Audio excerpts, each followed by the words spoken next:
या जेवण करायला. आम्ही ना सगळे एकत्र जमलेलो होतो. मग जेवणामध्ये आज भरपूर काही व्हरायटीज होते. शुभम घेऊन आला होता. मग जेवायला सगळेजण बसलेले. हे बघा आमचे देर म्हणे मला नका घेऊ, लाज वाटते. मग चकुली पण थोडंसं बर्गर वगैरे खाऊन घेतलं. आता खाल्ल्यावर पोटोपा तर झालं, पण आता बेसिंग भरून भांडे पडले, ते कोण घासणार? आपल्यालाच घासायला लागणार. मग घर वगैरे क्लीन करून घेतलं. आम्ही सगळेजण बसलेलो.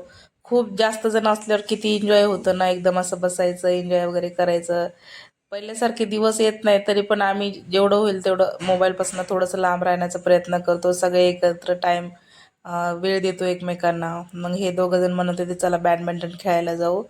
मग संध्याकाळी छकुली अगोदर जेवण करून घेतली. मग सगळेजण आम्ही बॅडमिंटन खेळायला गेलेलो.